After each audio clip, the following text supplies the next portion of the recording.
masuk Google ya. Google apa namanya pencarian data itu ditutup dulu ya. Jadi pertanyaan saya nggak ada, walaupun ada di Google, tapi saya tidak bertanya yang ada di Google, saya bertanya yang ada di modul ajar dan apa namanya dan di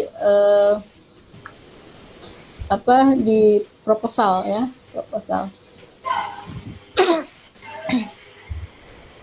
Oke, jadi apa namanya? Jangan sulit-sulit, Bu. Ya, nggak sulit kan, ada di modul ajar Bapak Ibu sendiri kan? Ada di modul ajar dan ada di. Yang penting jawab. Justru kalau nyari di Google itu malah lama itu. Malah mumet ya, panjang soalnya. Baik, kita mulai ya Bapak ya. Sekarang pertanyaan saya yang pertama. Apa karakteristik kurikulum Merdeka? Mulai Pak Bu Emi ya, karena di sebelah kiri saya Bu Emi. Silakan Bu Emi. Karakteristik kurikulum Merdeka yaitu ciri-ciri dari kurikulumnya, Bu. Karakteristik kurikulum Merdeka. Karakteristik. Kita harus mengetahui apa itu ciri-ciri dari kurikulum Merdeka. Nggak usah cari-cari di ini ya. Nggak usah cari-cari di Google ya. Mikir, Bu. Ketahuan loh, terdeteksi. Iya, ya udah tahu tuh. Pada tangan satu kemana, tangan mana kemana gitu kan. Enggak, lagi mikir. Jangan lirik-lirik kemana-mana. Pak Suryono. Apa, Bu ya? Yang dipelajari itu hilang semua ini. Udah belajar dari semua. Karakteristik. Apa, Bu ya? Nah, lama ya loadingnya ya. Loading internetnya lama ya, nggak ketemu ya Bu Emi ya. Enggak, Bu.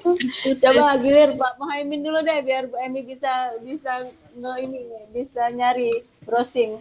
Jangan browsing ya Bu ya.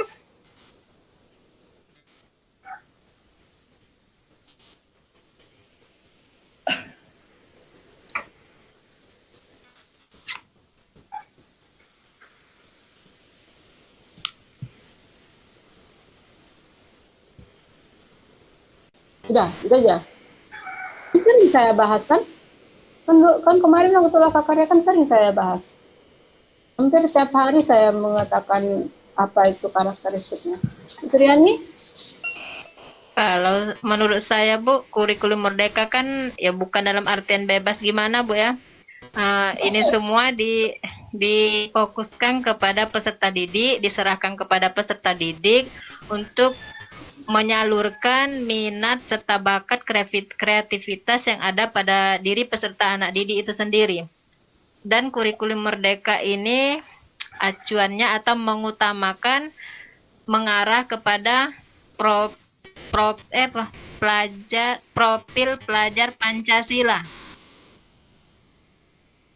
dan PPRA, profil pelajar rahmatan lil alamin. Itu, Bu. Sudah. Baik, Pak Suryono. Ini kan sekedar pendapat, Bu ya. Pak pendapat nggak boleh pendapat, bukan pendapat Bapak ini, saya nggak butuh pendapat Pak Suryono. Saya butuh teori. Yang pertama, ini hasil analisa saya setelah membaca banyak literatur. Pertama, dia student centered, dia berpusat pada peserta didik.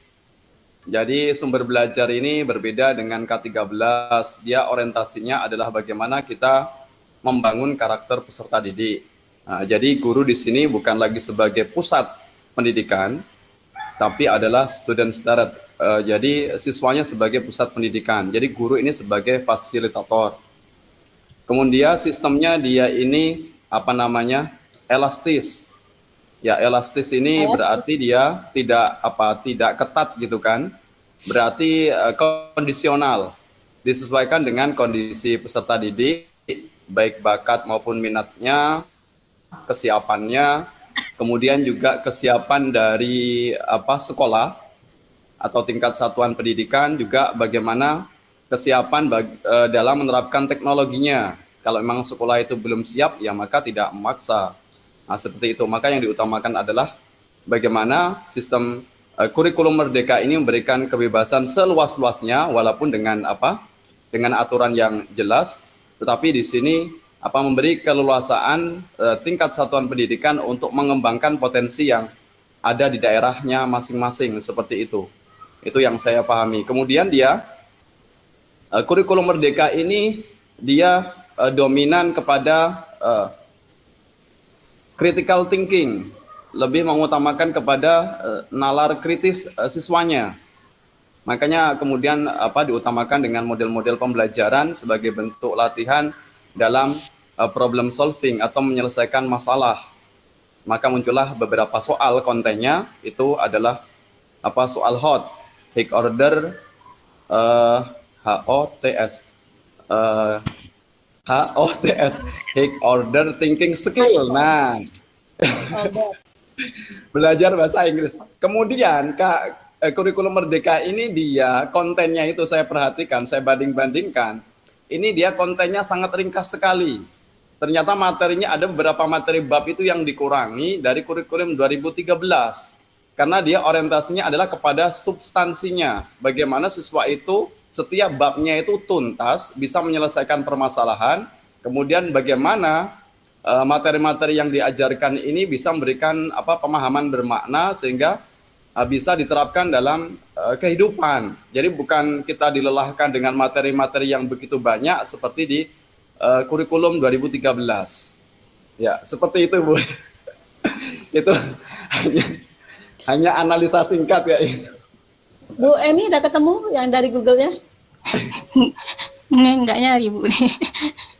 Kemudian ada fase-fasenya, Bu, ya, kalau di kurikulum 13. Dari fase A, tingkat dasar PAUD, sampai ke fase E. Dan itu juga ada untuk capaian pembelajarannya, ada fase akhirnya. Oke. Sudah, Bu Suryani? Bu Emi mau menjawab? Tadi belum ya, Bu Emi ya? Mungkin dari materinya, Bu, misalnya lebih enak daripada kurikulum sebelumnya. Anaknya gimana, Bu? Mungkin Nah, gimana, Bu? bahan materinya, misalnya dari modul ajarnya lebih apa namanya, Bu ya, dibandingkan kurikulum Lebih sederhana, lebih Iya. sederhana, Bu. Atau juga media pembelajarannya misalnya lebih banyak, mungkin Ya. gitu. Ada lagi? Bapak ingat nggak? Bapak Ibu ingat nggak ketika saya menjelaskan di kelas ini kelas yang berdiferensi? Ya, kelas A. Karakteristiknya itu, jadi yang pertama kelasnya itu berdiferensi. Itu jangan dilupakan, Pak. Ya. Jadi kalau ada yang bertanya apa itu kurikulum merdeka, karakteristiknya, prinsip-prinsipnya, penyusunan kurikulum itu berdasarkan kelas yang berdiferensi. Apa yang berdiferensi? Berdiferensinya adalah pertama ya kemampuan, kebutuhan atau kemampuan dalam menangkap pelajaran, ya kan? Kemudian yang kedua minat dan bakatnya, kemudian yang ketiga adalah gaya belajarnya. Apalagi karena dia berkelas yang berdiferensi, maka untuk menentukan tingkat diferensialnya kita harus menentukan namanya asesmen awal.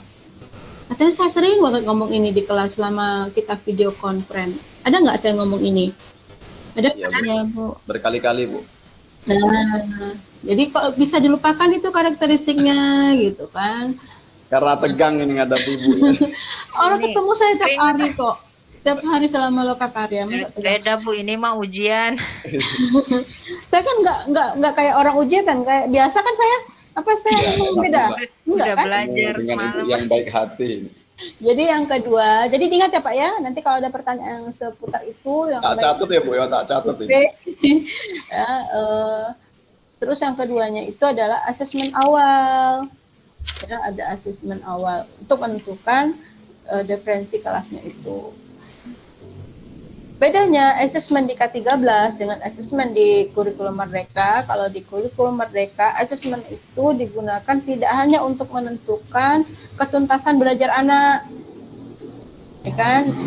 Tidak hanya untuk evaluasi formatif dan sumatif untuk kenaikan kelas, tapi juga untuk menentukan materi yang akan diterima oleh peserta didik. Ya. Kemudian yang ketiga, seperti yang Bapak Ibu sampaikan tadi, bahwa ciri dari kurikulum Merdeka ini adalah bahwa dia ada yang namanya project belajar Pancasila, profil ya, project profil pelajar Pancasila, dan PPRA, project profil pelajar Alil Alamin. Itu saja secara garis besarnya ya. Mungkin yang tadi yang ditambahkan oleh Pak Suryono tadi, yang pakai high order thinking skill, walaupun high order thinking skill itu sudah dikembangkan fondasinya di K13, tapi untuk di ini dilaksanakan. Dan kemudian kurikulum Merdeka ini dia tadi benar memanfaatkan PEPACK atau memanfaatkan IT. Jadi ada 5 atau 6 karakteristik dari kurikulum Merdeka ini. Oke. Pertanyaan yang kedua. Bentar. Coba Bapak Ibu lihat modul ajarnya ya. Coba dilihat modul ajarnya. Coba Bapak Ibu jelaskan secara bergiliran ya, bagaimana Bapak menyusun. Oh ya, tadi satu lagi ya, seperti yang disampaikan oleh Bu Suryani, bahwa kurikulum Merdeka itu salah satunya adalah bahwa dia ada fase dan elemen ya. Jangan dilupakan itu karakteristik atau prinsip-prinsipnya. Nah, sekarang pertanyaan yang kedua. Itu Bapak Ibu coba ceritakan bagaimana Bapak Ibu menentukan TP, tujuan pembelajaran, ATP, ya, kemudian KKTP-nya, ya, dan model, bagaimana Bapak Ibu menerapkan model pembelajarannya, PBL dan PJBL-nya. Silakan diceritakan, Pak. Mulai dari siapa? Pak Suryono mungkin? Saya ulangi pertanyaannya. Bapak Ibu lihat modul ajar Bapak Ibu masing-masing.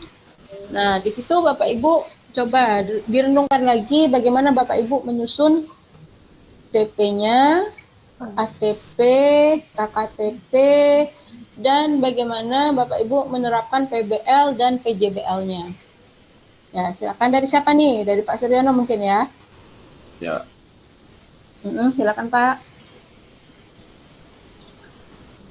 Oke, terima kasih Bu. Di sini saya akan menjelaskan sedikit tentang model ajar yang saya buat, walaupun ini ya masih sangat terbatas sekali karena sama-sama belajar.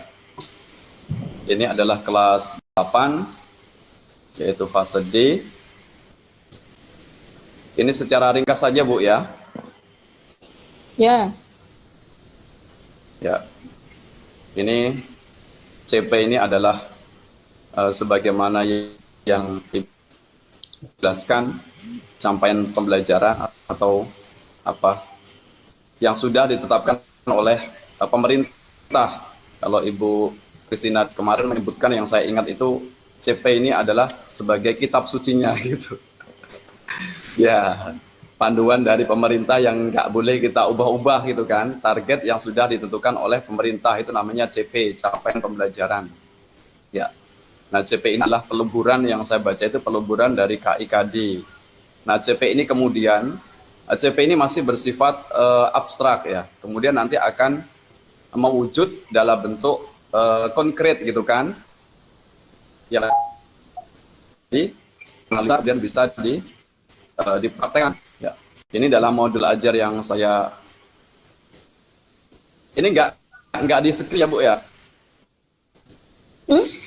Ini perlu di screen atau tidak ini? Enggak Pak, dibaca aja tuh.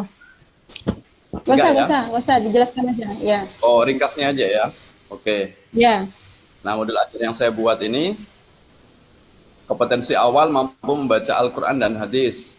Ya, ini temanya, kontennya adalah sebagaimana saya share kemarin, yaitu tentang TP-nya Pak, TP-nya langsung ke TP, KTP.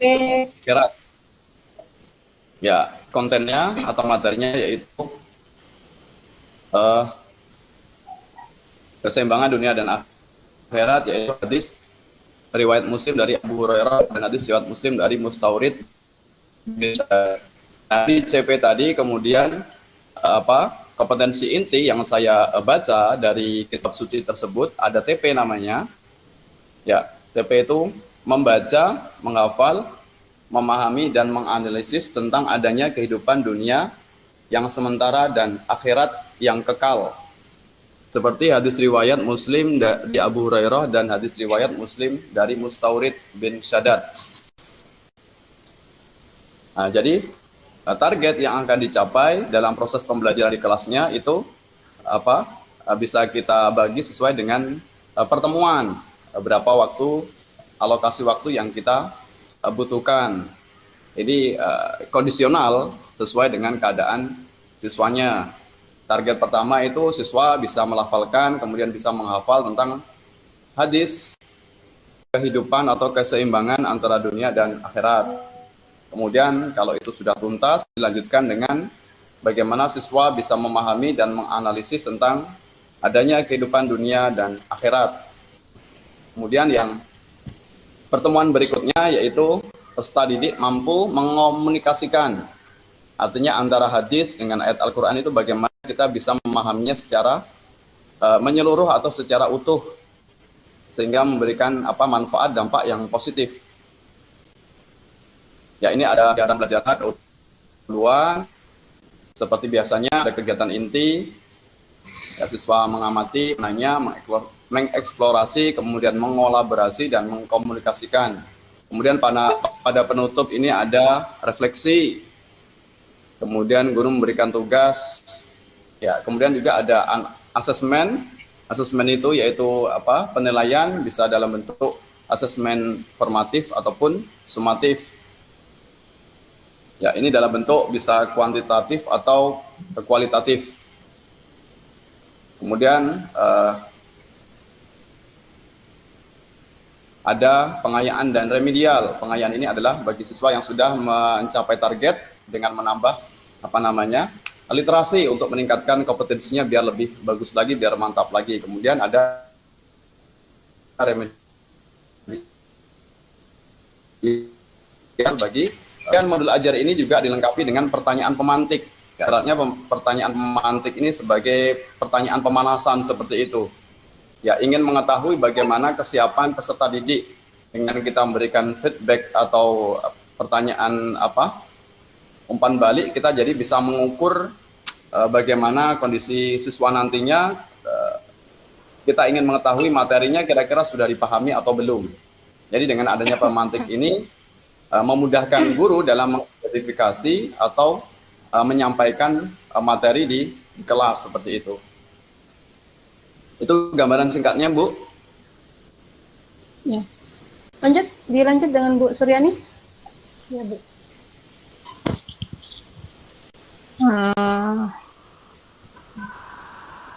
Modul ajar saya ini itu mengenai penerapan isi kandungan surah Al-Fajr ayat 17 sampai 18. Nah, kompetensi awalnya itu diharapkan peserta didik itu dapat melafalkan atau membaca dengan baik dan benar Quran surah Al-Fajr ayat 17-18. Langsung ke CP-nya, Bu ya? Ya.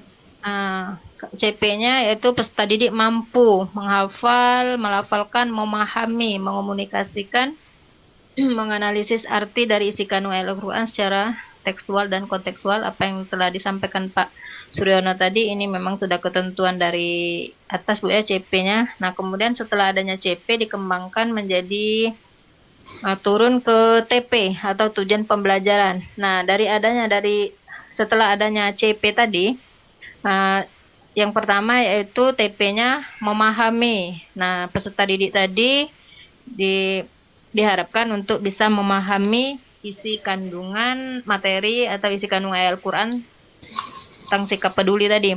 Kemudian setelah memahami, menganalisis.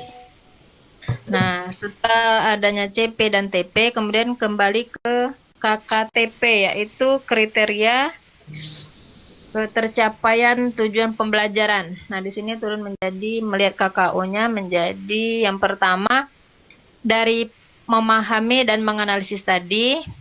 KKTP-nya menjadi 1, peserta didik menunjukkan kemampuan memahami isi kandungan ayat Al-Quran. Kemudian yang kedua, peserta didik mampu menganalisis. Dan yang ketiga yang diharapkan yaitu peserta didik dapat menerapkan isi kandungan ayat Al-Quran surah Al-Fajr ayat 17-18.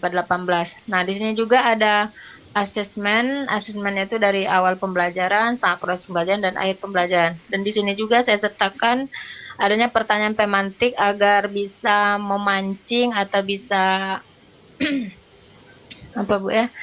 bisa mengajak peserta didik tertarik untuk mempelajari materi yang akan saya sampaikan.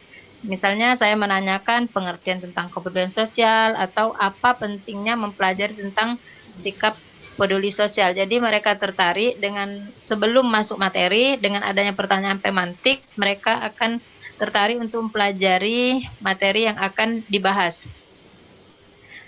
Kemudian di sini juga disertakan kegiatan pembelajaran setelah materi disampaikan.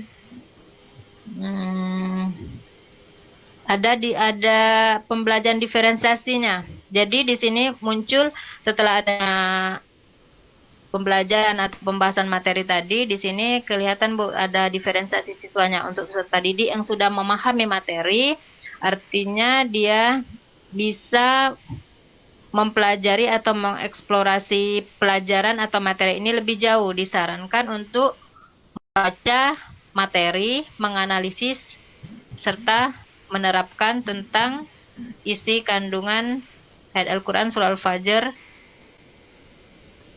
ayat 17-18, tentunya dengan mencari berbagai sumber referensi dari berbagai sumber yang relevan. Misalnya bisa mencari di YouTube atau IT yang lainnya Bu ya. Kemudian guru juga dapat menggunakan alternatif metode atau media pembelajaran sesuai dengan kondisi masing-masing peserta didik. Oleh karena adanya pembelajaran diferensiasi tadi, artinya akan muncul, siswa ini sudah bisa memahami, sudah sangat bisa memahami, kemudian ini yang belum bisa memahami, dan ini yang kurang memahami. Jadi sudah nampak ada pembelajaran diferensiasinya.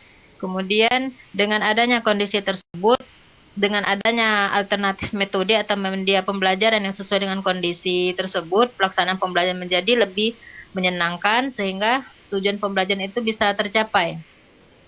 Nah, kemudian untuk peserta didik yang kesulitan belajar, misalnya ada yang sangat belum memahami, nah ini disarankan atau dibimbing untuk belajar kembali, dan belajar kembali di dalam kelas bisa ataupun di luar kelas. Kemudian ada kesepakatan berjanji sama siswanya antara guru dengan peserta didik agar bisa belajar atau di rumah ataupun teman sebayanya ataupun setelah jam pelajaran di lingkungan sekolah.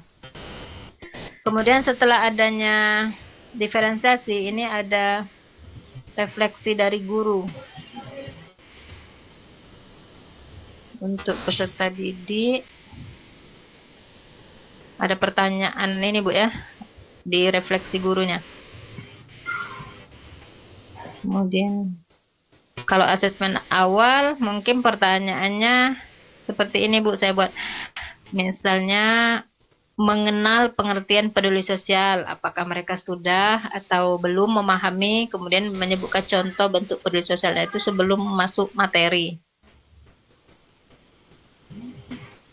Terus ada juga pemetaan hasil formatifnya, sumatif. Mungkin itu aja, Bu. Nah, terus ada pengayaan dan remedial juga, Bu. Kalau untuk pengayaan, di bulan selain telah mencapai kompetensi, apa yang telah saya jelaskan di diferensiasi tadi, mungkin lebih dari pembelajarannya, lebih dari materi tadi, Bu. Guru memberikan pertanyaan yang lebih variatif, ya. Apa yang disampaikan oleh Pak Suryono tadi mungkin HOTS ya, high order thinking apa tadi? Kemudian program pengayaan mungkin bisa di luar jam belajar efektif. Nah, kalau untuk remedial peserta didik, ini bisa melakukan pembahasan ulang terhadap materi yang telah diberikan dengan cara atau metode yang berbeda, yang memberikan pengalaman belajar dalam memaknai dan menguasai materi. Di luar jam belajar efektif diberi pada peserta didik yang membutuhkan bimbingan, atau dia juga bisa belajar sama siswanya sebelum diajarkan sama gurunya, Bu. Nah, mungkin demikian, Bu, penjelasan dari saya tentang materi yang saya sampaikan di modul ajar. Ya, lanjut. Siapa? Pak Muhaimin atau Bu Emi duluan?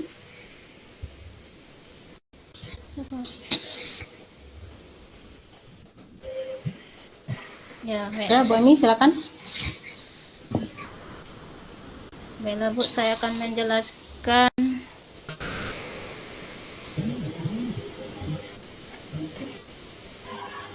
modul ajar saya.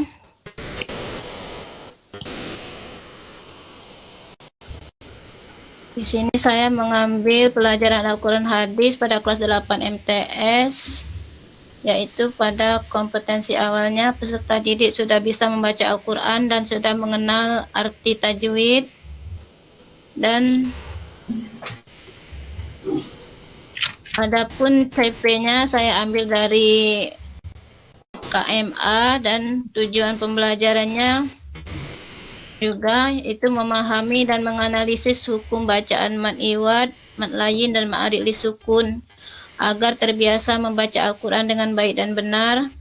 Sedangkan KKTP-nya diambil dari KKO-nya, yaitu yang pertama menjelaskan pengertian hukum mad iwad, mad layin dan ma'arid li sukun, 2 menguraikan, 3 memberikan contoh, dan 4 menerapkan bacaannya.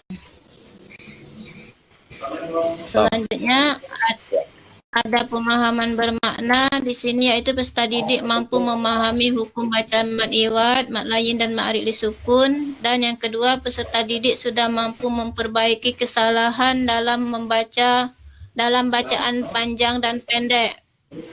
Dan ada lagi di sini pertanyaan pemantik, yaitu di sini ada 2. Apa itu arti ilmu tajwid dan seberapa penting ilmu tajwid itu. Dan nanti ada asesmen ada di awal pembelajaran, saat proses pembelajaran, dan akhir pembelajaran. Dan pada kegiatan pembelajaran kita adakan dulu pendahuluan dan kegiatan inti. Di sini kita adakan 2 kali pertemuan. Dan seterusnya ada refleksi dari guru, yaitu apakah semua peserta didik terlibat dalam pembelajaran ini, apakah ada kesulitan yang dialami peserta didik, apakah semua peserta didik sudah dapat melampaui target pembelajaran, dan apa langkah yang perlu dilakukan untuk memperbaiki proses pembelajaran. Terus ada juga untuk peserta didiknya.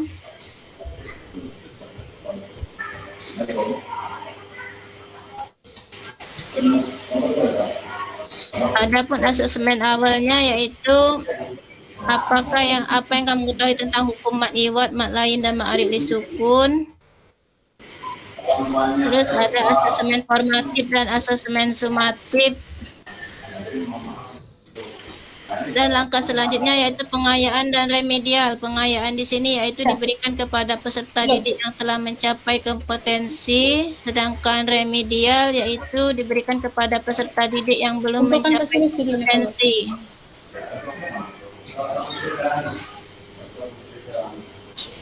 Ya lanjut Bu, lanjut, maaf saya lupa. Ya Bu. Dan di sini ada materinya, materi dari Mat Iwad dan Mak Ridi Sukun. Adapun penerapan dari PBL atau PJBL-nya yaitu untuk mendorong siswa agar lebih tertarik dalam belajar ilmu tajwid, terutama khususnya Mat Iwad, Mat Layin dan Mak Ridi Sukun. Ya, apa? Saya tinggal dulu Pak ya. Lagi ada. Kenapa gitu? Cepat tuh. Biarkan jangan ada yang double. Double. Oh, sudah mendouble sama isinya. Suka Bang.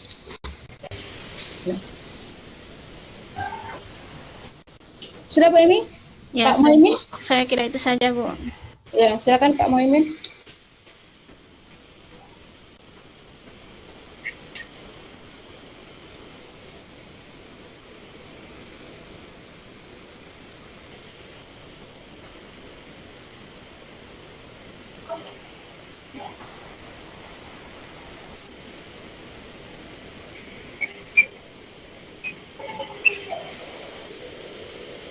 Suaranya Pak Muhaimin terlalu kecil, nggak kedengaran saya. Coba.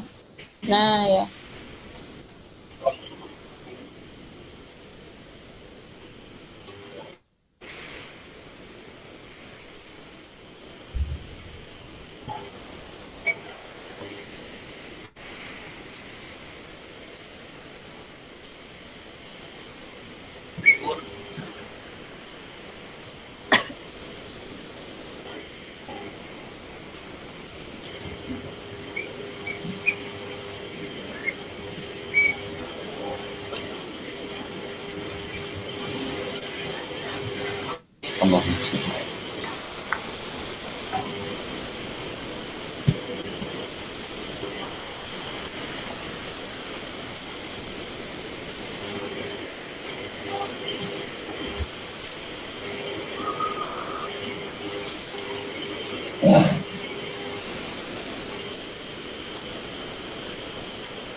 Baik Bapak Ibu, saya ingin sambil memperbaiki modul ajarnya ya, karena kemarin saya belum sempat review. Jadi tolong dicatat atau kalau perlu dicatat ini apa-apa yang saya ingin sampaikan dan segera diperbaiki modul ajarnya ya, supaya nanti ketika PPL modul ajarnya itu sudah bernuansa kurikulum merdeka. Dan juga nanti akan diberi masukan lagi oleh dosen pendamping dan guru pamong bisa lebih sempurna lagi untuk diupload ketika UKIN. Yang pertama ya, mengenai kompetensi awal. Bapak Ibu, kompetensi awal itu yang saya dengar ya dari keempat modul ajar yang tadi dipaparkan itu sepertinya lebih mirip ke tujuan ya. Kalau pembelajaran ini maunya ini tujuannya ini itu ya. Benar nggak yang saya sampaikan ini? Ya.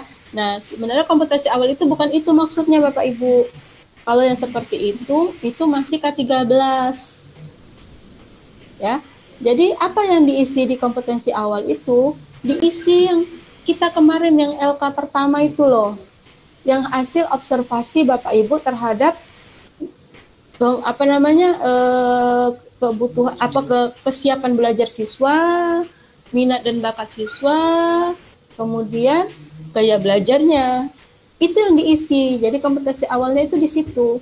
Jadi misal nih, Bapak Ibu menjelaskan bahwa kompetensi awal itu di kelas ini terdapat ada secara garis besar dapat dikelompokkan menjadi 3 kelompok. Ini misal ya, ini misal saja. Berdasarkan observasi Bapak Ibu yang sudah kita lakukan kemarin. Ya. Jadi di kelas ini ada apa Bapak Ibu deskripsikan kondisi peserta didik kita. Ya. Gaya belajarnya, berapa orang yang memiliki gaya belajar audio, berapa orang yang memiliki gaya belajar visual, berapa orang yang memiliki gaya belajar kinestetik. Kemudian itu yang nomor 3 ya, itu gaya belajar itu yang nomor 1-nya adalah kesiapan belajar. Sejauh mana misalnya nih, siswa kelas ini mereka memiliki kesiapan belajar yang baik, ditandai dengan misalnya Ibu mau ngajarin apa nih tadi Pak Muhaimin tadi ngajar apa nih tadi materinya? Ininya? Matlazim ya. Matlazim. Nah, peserta didik memiliki kesiapan belajar untuk mempelajari matlazim ini dikarenakan mereka sudah bisa mengidentifikasi, mereka sudah mengerti huruf-huruf hijaiyah. Mereka sudah lancar membaca Al-Quran. Mereka sudah tamat Iqra 6. Misal nih ya, misal. Jadi kan bahkan Bapak Ibu kan tes kan. Untuk Bapak Ibu mengajarkan misalnya matlazim, itu sebelumnya mereka harus tahu tentang apa? Mungkin tentang matobi'i kali ya. Ya enggak? Ya kan? Mereka harus tahu tentang matobi'i. Nah, berarti salah satu dari indikator kesiapan belajar siswa mereka sudah paham tentang matobi'i. Dibuktikan dengan dilakukan observasi awal pada tanggal berapa, pada jam berapa, gitu. Ya, kemudian minatnya apa? Oh, siswa ini ternyata minatnya memang mungkin belum nampak, tetapi rata-rata mereka memiliki minat untuk membaca Al-Quran dengan baik. Mereka memiliki kemampuan bakat untuk mempelajari ini. Di samping itu, siswa-siswa ini juga memiliki bakat, diantaranya bakat olahraga, bakat tari tilawah, bakat khotib bakat ceramah misalnya gitu kan. Nah, jadi itu ya yang diisi di kompetensi awal itu yang diisi. Jadi lebih detail gitu Bu ya. Iya, soalnya saya juga kan sebelum merangkai buat itu ya mungkin kawan-kawan juga kayaknya secara globalnya kayaknya sama ya, secara gambaran umumnya saja kayaknya. Kan kayaknya mirip kemampuan baca Al-Quran dan hadis kurang lebih kan kayak gitu. Karena memang saya searching dari berbagai macam media yang ingin kita coba gitu kan, ingin kita apa namanya contoh itu ternyata secara umum seperti itu, nggak ada apa artikel atau tulisan yang menjelaskan lebih detail semacam itu. Jadi ya terima kasih masukannya Bu Christina, gitu kan, sebagai evaluasi kami nanti jadi bisa lebih spesifik, lebih apa terarah, langsung apa namanya tepat sasaran gitu ya. Jadi ada gambarannya Bu ya. Iya, deskripsi, dideskripsikan kompetensi awal siswa kita itu dideskripsikan. Apa yang dideskripsikan yang 3 hal itu? Kesiapan belajarnya, minat dan bakatnya, dan gaya belajarnya. Nggak usah misalnya anak ini, anak petani, anak ini, nggak usah yang Caca itu. Walaupun kemarin ada kan kita di tabel kita kan ada kan pencarian orang tua. Nggak apa-apa. Kalau misalnya kira-kira jangan terlalu panjang juga, kira-kira secara garis umum seluruh siswa itu gimana nih kesiapan belajarnya. Secara umum kesiapan belajarnya minat dan bakatnya di bidang apa secara umum. Jadi paling enggak mungkin 3 paragraf lah. 1 paragraf untuk menjelaskan tentang kompetensi awal kesiapan belajarnya, minat dan bakatnya. Paragraf kedua, paragraf yang ketiga mungkin tentang gaya belajarnya. Jadi dari keseluruhan siswa yang kita ajar tadi Bu ya? Iya betul, dari rombel yang akan kita ajar. Jadi per paragraf Bu, bukan per poin. Nggak usah, paragraf aja, deskripsi saja. Oh ya. Tapi kan sudah per poin itu. Kalau paragraf 1 kita menceritakan tentang kesiapan belajarnya, paragraf 2 tentang minat dan bakatnya mereka, bukannya ya mereka. Kemudian yang ketiga gaya belajar. Gaya belajar mereka. Itu sudah poin sebenarnya, tapi bentuknya deskriptif. Naratif ya bentuknya. Nah, jadi itu tolong diperbaiki Bapak Ibu untuk di kompetensi awalnya. Karena kalau saya lihat kompetensi awal sama tujuan belajar agak mirip-mirip di modul ajar yang Bapak Ibu bikin ini gitu. Ya. Nah, ini kiranya kan kemarin kompetensi awal itu kan Bu, pengetahuan awal sebelum siswa mempelajari materi yang akan diajarkan. Iya, sama kan dengan saya sampaikan tadi kan, pengetahuan awal kan, kemampuan awal. Bukan pengetahuan awal saja tapi kemampuan awal.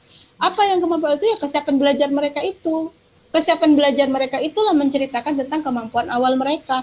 Tapi bukan dengan kita ngarang-ngarang, tapi dengan hasil observasi kita. Bukan hanya sekedar dengan pemetaan Bapak Ibu sebelum melaksanakan pembelajaran. Jadi dia lebih kompetensi awalnya jadi lebih apa menurut saya tuh jadi lebih bermakna gitu ya, bermakna. Kalau Bapak Ibu mengembangkan cara yang seperti yang kita praktekkan di LK1 kalau nggak salah ya. LK1 atau LK2 itu lupa saya. Oke. Itu ya Bapak Ibu ya. Kemudian CP, TP, ATP, KKTP ya. Itu adalah turunan dari fase ya. Turunan dari fase menurunkan menjadi elemen menurunkan capaian pembelajaran menurunkan tujuan pembelajaran menurunkan alur tujuan pembelajaran, baru terakhir indikatornya yaitu KKTP. Jangan lupa seperti yang saya sampaikan kemarin bahwa Bapak Ibu TP itu yang kita lihat CP ya, CP itu kan masih sifatnya masih sangat-sangat abstrak ya. Kemudian dia agak operasional dikit di TP dengan adanya kata kerja. Tapi kata kerja di TP dan di ATP itu dia belum operasional. Ya, kata kerjanya belum operasional, masih abstrak juga sebenarnya gitu ya. Nah, kapan dia menjadi lebih operasional? Dia menjadi operasional ketika di KKTP. Ingat ya, ketika saya bilang di KKTP itu kan harus Bapak Ibu merujuk ke level kognitif. Nggak boleh ngarang-ngarang, nggak boleh ilham-ilham. Pak Suryono sholat tahajud minta ilham. Nggak bisa ya. Sorry, kembali ke bahasa asal. Saya bukan ahli ibadah kok Bu. Saya ini ahli maksiat bukan ahli ibadah Bu. Ya, apalagi ya. Bapak nanyai ke ini ke tempat mana gitu kan, ke tempat pesugihan misalnya, wah saya mau ke tempat pesugihan aja mencari KKO gitu ya, apalagi nggak temu gitu.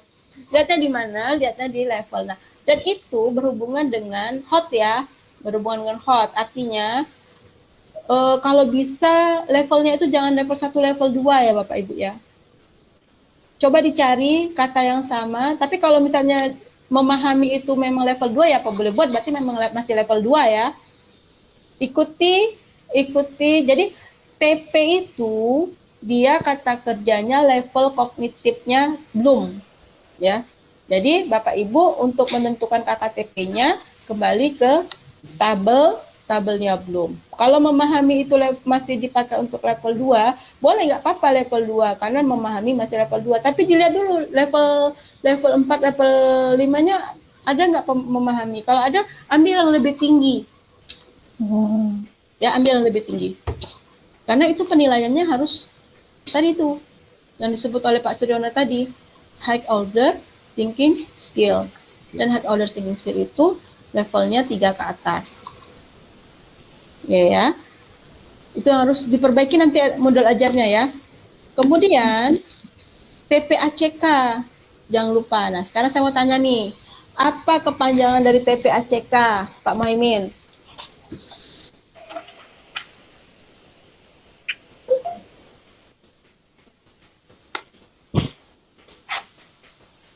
Oke, Bu Emi, coba ulangi.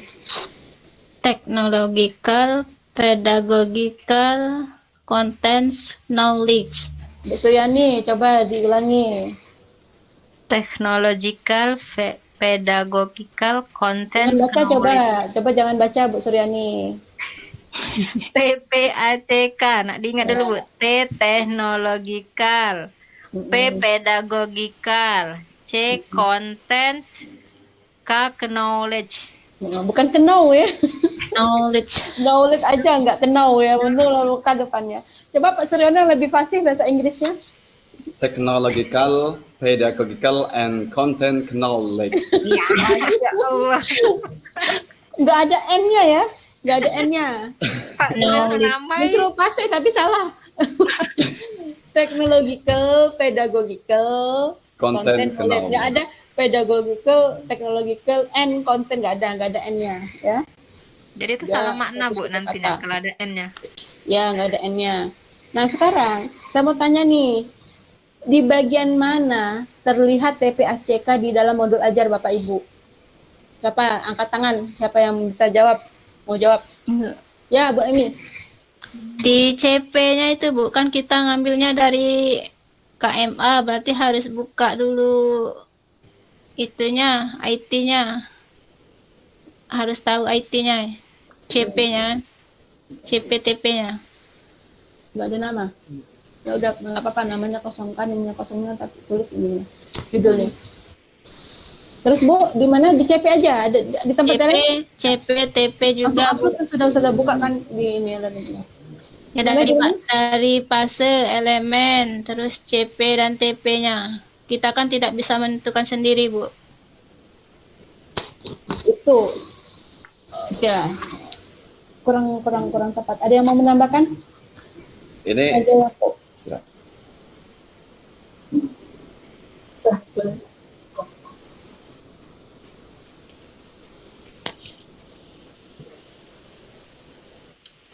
Dari model Bu, model pembelajaran. Bu Suryani dari model. Dari model pembelajaran. Pak Muhaimin tadi dari banyak ya, dari ini. Pak Suryono mau menambahkan? ya, itu kan artinya technological, pedagogical, content knowledge itu adalah pendidikan Bukan atau know ya, pengajaran. Ya, knowledge. Ya, intinya adalah metode pembelajaran yang berbasis teknologi. Termasuk ketika kita dalam mengadopsi metode pembelajaran itu lebih variatif. Nah, sehingga dimudahkan siswa itu dalam memahami materi. Karena dengan semakin banyak kita mengadopsi teknologi, tidak gaptek seperti itu, maka tentu akan memudahkan dalam proses pembelajaran. Jadi berbasis teknologi atau berbasis konten. Ya, cuma sayangnya guru-gurunya masih jadul juga. Ya, kalau Pak Muhaimin sudah lihai beliau. Kemarin jadi admin beliau. Saya aja baru screen sekali aja sudah bingung minta ampun. Nggak boleh Pak, harus kalau sudah PPG kan sudah sekarang ini kan Bapak Ibu tuh kan sarjana S1 ya, sarjana S1 itu berarti KKNI-nya level 6. Nanti kalau Bapak Ibu sudah PPG itu berarti Bapak Ibu tuh sudah level 7. Ya, kalau S2 levelnya 8. Kalau saya S3 itu level 9. Nah, itu kalau level 7 udah nggak boleh lagi, nggak bisa bikin nggak berteman dengan IT. Ya, itu malu dengan levelnya. Ya, turun lagi jadi 6 aja daripada level 7 tapi nggak cocok gitu ya. Nah, jadi kesempatan PBG inilah kesempatan kita belajar sama-sama. Sama saya juga orangnya gaptek awal-awalnya gitu. Tapi kalau belajar bisa ternyata. Nah, saya ini alumni Timur Tengah loh. Alumni Timur Tengah itu kan terkenal tidak berteman dengan teknologikal, pedagogikal itu. Nah, tapi belajar bisa lama-lama. Nah, jadi Bapak Ibu, saya garis bawahi ya, TPACK itu harus nampak di dalam model ajar Ibu. Bapak Ibu, mungkin yang dimaksud dengan Bu Emi itu seorang guru dia harus bisa browsing ya, dia harus bisa searching ya, terkait dengan tapi itu tidak terlihat di dalam proses pembelajaran, karena yang dimaksud di sini adalah TPACK ketika Bapak Ibu mengajar, bukan ketika Bapak Ibu menyiapkan modul ajar. Di mana kelihatannya yang seperti disampaikan oleh teman-teman tadi ya, Pak Muhaimin, Bu Suryani, Pak Suryono, di dalam media materi nomor 1, materinya TPACK dilihat dari mana? Materinya bersumber dari misalnya link-link YouTube, hasil penelitian, e-book misalnya. Medianya menggunakan apa? Medianya menggunakan PPT ya. Nah, PPT yang bersuara kalau bisa ya, jangan PPT yang seperti kemarin-kemarin yang saya kritiki ya, yang saya beri masukan saran kemarin itu jangan lagi itu diganti, karena tadi kembali ke kompetensi awal, kasihan anak-anak yang audio kalau bapak ibu hanya menyediakan visual saja. Ya, daripada lagu-lagu yang kemarin itu kan Pak Suryono ya, yang bikin siswa tidur, lebih baik diganti dengan bacaan dari materi itu. Jadi siswa yang audio dia langsung bisa menyerap pelajarannya. Kemudian di mana lagi? Ya, kemudian di TPACK-nya itu adanya di sumber, tadi ya media, sumber, kemudian model yang digunakan, model pembelajaran, ya PBL kan kita menggunakan searching internet gitu, misalnya siswa mencari datanya gitu kan, mencari informasinya melalui internet. Itu ya. Kemudian catatan saya sekali lagi, selanjutnya, Bapak Ibu, kegiatan belajar Bapak Ibu itu, yang langkah-langkah kegiatan intinya, itu harus mencerminkan salah satu dari model PBL dan PJBL. Itu bukan harga mati, tapi memang fardu ain kayaknya ya. Fardu ain. Yang harga mati ya? Cuma NKRI kan. Harga mati gitu ya. Nah, tapi di dalam kurikulum Merdeka ini, langkah-langkah pembelajaran Bapak Ibu itu, langkah-langkah kegiatan intinya, yang pendahuluan, kegiatan inti, penutup, itu ya, langkah-langkah pembelajaran itu harus mencerminkan salah satu dari PBL dan PJBL. Harus kasus atau problem solving ya, harus berbasis problem solving. Enggak juga enggak apa-apa, ya. Nanti sudah terserah. Ya. Biasanya kan kayaknya kita enggak kan? Makanya itu masukan saya ya, kalau bisa ya, saya bisa, kan? Kemarin kalau dulu kan enggak, ya anak yang mau datang yang monggo, selagi kita enggak meliburkan berarti monggo mau datang. Siapa yang dimarahin oleh Pak Suryono ya? Bukan saya kan? Bukan, Bu. Lagi nelpon Pak ini. Pak Suryono. Kan? Ya. Pak, saya yang dimarahi loh Pak, bukan saya yang nelpon. Ada ini kali, ada Ustadz. Oke, selanjutnya ya. Jadi gitu ya Bapak Ibu ya, tolong diperbaiki ya, karena saya nggak sempat lagi ini ngasih review ini sekaligus komprehensif ini, saya mereview modul ajar seperti yang saya katakan kemarin ya. Tolong diperbaiki. Kemudian, nah sekarang saya mau tanya nih, project ini modul ajar ini, kalau bisa modul ajar ini yang untuk persiapan PPL dan UKIN ya. Coba saya ingin tahu project pelajar Pancasilanya itu di bagian mana nih hubungannya dengan materi Bapak Ibu?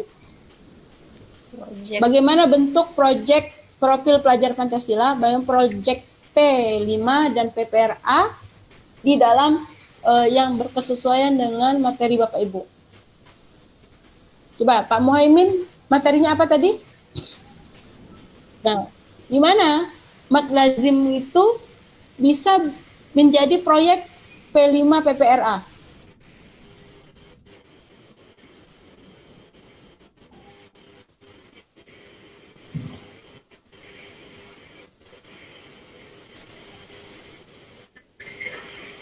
Apa bentuk proyek P5 PPRA-nya?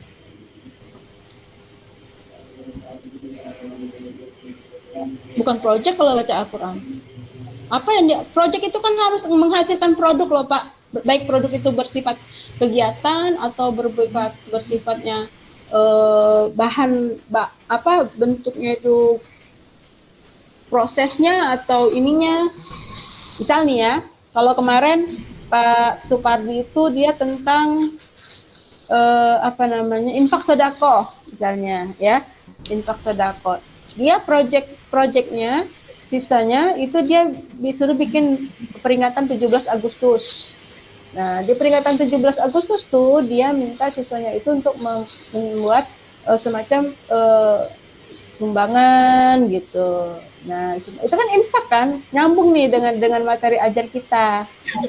Nah, kalau Pak Muhaimin misalnya apa nih proyeknya? Misalnya Pak Muhaimin kan kerjasama dengan guru lain ya. Misalnya proyeknya mau bikin kerjasama dengan guru IPA misalnya atau guru IPS. Mereka mau bikin ikan misalnya, akuarium. Mereka mau bikin penanaman benih ikan misalnya. Nanti sebelum melaksanakan kegiatan itu, mungkin Pak Muhaimin mengajak siswa-siswa itu ya untuk berdoa bersama, membaca Al-Quran bersama gitu. Nah, jadi itu nyambungnya di situ. Jadi silakan dipikirkan ya yang sesuai dengan materi ajar Bapak Ibu. Nanti takutnya ditanyakan, ya diminta untuk menampilkan. Saya nggak tahu nih bentuk pertanyaan dalam PPL atau dalam UKIN. Cuman saya khawatirnya nanti diminta untuk menunjukkan sebuah kegiatan yang menunjukkan ada P5 dan PPRA-nya. Itu yang saya khawatirkan. Antisipasi itu maka kita persiapkan dari sekarang. Ya. Gini Bu. Ya, Bu Suryani gimana? Dari profil Pancasila dan PPRA-nya peserta didik dapat menerapkan isi kandungan ayat Al-Quran surah Al-Fajr ayat 17 sampai 18. Dari dua ayat tersebut di situ ada sifat tolong menolong dan mengasihi anak yatim dengan bentuk misalnya di sekolah itu ada siswa yang sedang musibah. Nah, bisa kita terapkan untuk memberikan sumbangan atau bantuan, Bu.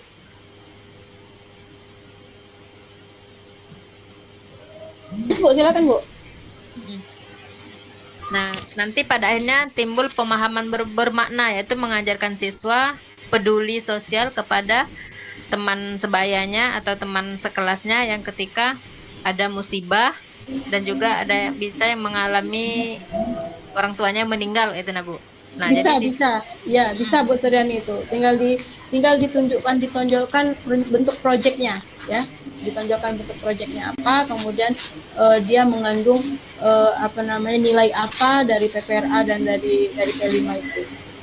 Ya, dan kaitannya dengan surat Al-Fajr tadi cocok tuh gitu ya dengan pendalaman pemahaman terhadap surat Al-Fajr cocok. Bisa itu dengan Bu Suryani. Ya. Kami Pak Sudono, Pak Amin juga silakan saling berbagi, saling diskusi, nggak apa-apa kan, kita beda-beda sekolah juga kan. Oke, tuh kemudian kelengkapan modul ajarnya ya Bapak Ibu ya, kelengkapan modul ajar. Kelengkapan modul ajar itu ada tujuannya ya, ada materinya, ada metode, ada media, ada LKPD, dan ada assessment. Ya. Jadi ada apa namanya kelengkapan modul. Ada yang paling esensial sekali itu adalah tujuan, materi, metode, media, dan LKPD. Ya, terus terakhir adalah instrumen penilaian. Itu coba dilihat lagi di dalamnya. Tapi kalau sekilas saya dengar sudah lengkap ya. Nah, hal-hal yang ini sepertinya sudah ada semua. Tinggal bagaimana materi, metode, media itu menunjukkan TPACK, LKPD-nya menunjukkan hot gitu ya. Instrumen penilaian juga mengandung asesmen awal, kemudian formatif. Oke, mungkin itu saja ya Bapak Ibu, bisa kita laksanakan untuk kegiatan komprehensif ini. Sejujurnya saya memang menguji, tapi sesuai dengan apa yang saya sampaikan ketika lokakarya, saya ingin mengulik kembali modul ajar Bapak Ibu supaya bisa nanti lebih sempurna. Ya, nah, kalau misalnya yang sudah sempurna ini mau diperbaiki, direview, boleh di-upload di review yang sudah sempurna yang saya sampaikan. Ada yang ditanyakan Bapak Ibu? Saya Bu. Ya Pak Suryono. Saya tentang P5 tadi Bu. Artinya kan saya ini baru latihan kan gitu kan. Jadi ingin konfirmasi tentang P5 yang saya buat. Ini kan kaitannya P5 dengan kompetensi atau dengan pengetahuan. Itu P5 itu kan bagian dari keterampilan ya. Kan ada pengetahuan, kemudian sikap, dan keterampilan. Enggak Bu, enggak Pak. P5 ini maksudnya ke sikap. Gimana Bu? Pengamalan dari sikap. Ya, sikap. Pengamalan kayak bukannya KI 4 kayak di ini ya, bukan KI 4-nya di K13 bukan, tapi dia KI 1 KI 2-nya. Tapi dia lebih pengamalan, bukan hanya teoritis. Ya. Betul, Suryono, silakan. Jadi saya ini membuat rancangan P5 ini kan di materi kan saya kan tentang hadis ya. Hadis keseimbangan antara dunia dan akhirat. Ya. Nah, ini ada kegiatan di pondok kami, di Pondok Pesantren Nurul Islam ini ada kegiatan semacam muhadharah. Muhadharah ini semacam pentas seni Islam, itu ditampilkan setiap hari libur, hari Minggu.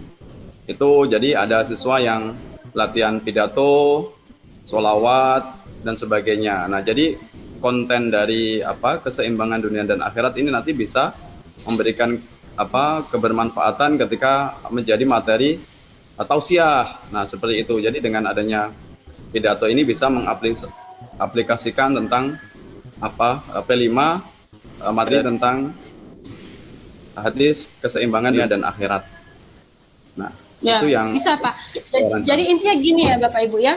Jadi materi Bapak Ibu itu menjadi praktek ya, menjadi praktek untuk proyek P5 PPRA. Nah, pada nilai apa? Nilai P5-nya apa? Nilai PPRA-nya apa? Jadi dia kayak terkoneksi kayak gitu. Jadi apa yang Bapak Suryono itu bisa aja itu menjadi proyeknya. Proyeknya adalah mereka bisa menampilkan pidato, menampilkan hadroh misalnya. Nah, tapi nilai apa tuh yang dari PPRA-nya yang akan yang dari pelaksanaan mereka melaksanakan pidato kemudian hadroh itu tadi tuh nilai apa nih yang dari P5-nya yang mau diambil dan PPRA-nya nilai apa? Mungkin nilai cinta tanah air kalau ada ya, saya kurang hafal juga ya nilai ada cinta tanah air, mungkin Bhinneka Tunggal Ika, ada ketuhanan yang Maha Esa itu kan, ya kearifan lokal kan? Juga ada.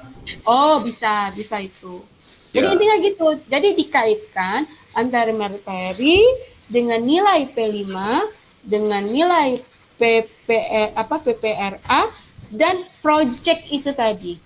Ya, jadi project itu di dalamnya masuk materi Bapak, masuk nilai P5, masuk nilai PPRA. Itu yang kalau belum tampak di dalam modul ajarnya, tolong lebih dieksplisitkan supaya nanti kalau ada pertanyaan tentang itu Bapak Ibu sudah bisa mengidentifikasi, oh di dalam modul ajar saya ada. Oke? Ada lagi pertanyaan Bapak Ibu? Sudah. Untuk kelompok 3 ini jadwalnya, ini ada kawan yang tanya hari Rabu atau hari Kamis gitu, Bu.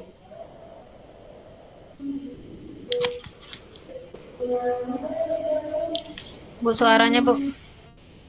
Tidak terdengar, Bu. Oke, hari Rabu kita istirahat dulu. Karena kita harus merayakan tahun baru.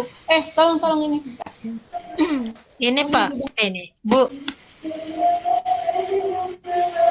Pak Pardi kan ngajak itu. Bu.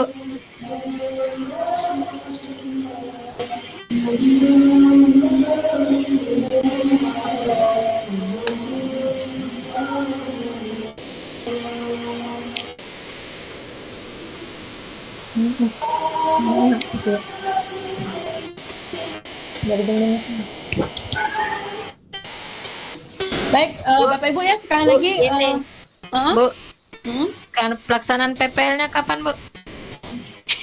Itu lagi tanya Pak, nanti tanya Pak Akwami ya. Saya udah gak lagi. Oh ya. Nah ya ini Nah, Bu, gini, kan saya ini bentar menjawab pertanyaan tadi siapa menjawab pertanyaannya Pak ini Pak kawan sebelumnya yang ya? nanya. Ya, Kawan yang nanya untuk besok. kita komprenya hari Kamis yang kelompok terakhir. Sekitar jam berapa itu? Seperti sekarang Ibu ya? Setengah 2 ya? Hari Kamis itu kalau saya tidak ada acara paginya nggak apa-apa dari jam 8. Nggak masalah. Oh, pagi ya? Ya, lebih Ya, enak kan? nanti saya sampaikan ke teman-teman gitu. Tapi nanti saya tanya Pak Akwami dulu, Pak Akwaminya bisanya kapan? Oke, Bapak Ibu ada lagi pertanyaan? Besok tuh kan Pak Supardi ngajak ini Bu, peer teaching karena Pak Munawir sama Ibu Tahmida baru gabung. Ya, silakan tanpa kehadiran saya nanti diupload saja videonya. Oh Ibu enggak ya? Enggak, iya. Videonya Bu Baria enggak juga, Bu? kalau Bu Baharia mau silakan. Ya, saya mau merayakan tahun baru dulu besok. Ikut Bu, mau ikut. Enggak. Ya, pemulihan dulu. Dari kemarin ini enggak janji Ya. dengan anak-anak gitu. Sore ini kan ini Bu ya, sore ini baca doa akhir tahun itu Bu. Ya. Makanya saya baca tahun nanti sore ini. Besok saya mau bertadabur gitu ya, bertafakur. Bu doain kami.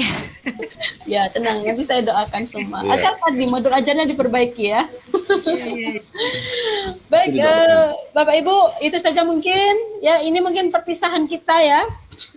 Untuk kalau kakak ini saya doakan Bapak Ibu seluruhnya yang 13 itu Amin. rajin-rajin video conference itu semuanya lulus. Amin, ya Allah. Dan segera memperoleh sertifikat untuk Amin. sertifikasinya. Makasih Bu. Ya, Jadi pesan ketemu saya, Ibu kapan Bu? Lebaran kalau mau ke rumah boleh. Jadi ini materi ini udah Bu. Udah, tinggal PPL nanti sama Pak Akwami. Nampakkan rindu ini Bu. Bu, PTK-nya kapan Bu batas PTK? Nah, PTK itu sebenarnya sudah diupload ini ya. Nanti pada saat PPL itu diminta karena siklusnya kan harus dilaksanakan di PPL. Ya. Bu. Oke, Bapak Ibu, sekali lagi tolong diperbaiki apa yang tadi saya sampaikan, terus belajar karena kalau di UKIN itu insya Allah kalau sekitar UIN ini mungkin modulnya sama, sistemnya sama gitu ya. Jarang ada yang tidak lulus di UKIN. Tapi yang mengkhawatirkan itu di UP, maka pelajarilah teori-teori pembelajaran, pedagogik, kemudian materi-materi Quran hadis ya. Jangan sampai nanti salah isi tajwid gitu kan. Ya Bu. Mustaqil ini kalau dijawab UP, Bu, pasti Pak. gitu ya. Bu, kalau UP itu ya materi pendalaman materi kemarin itu juga. Iya, pendalaman materi Modul pertama kemarin itu. sama pendalaman lokakarya ini ya ini juga. Dan Bapak Kalau Ibu UKIN juga, Bu, kalau UKIN kalau UKIN praktek bikin video kayak kita peer teaching kemarin. Bapak Ibu bikin video tapi bedanya real kelas ya di kelas yang benar-benar siswa kita ajar. Kalau peer teaching kan merekamnya secara online begini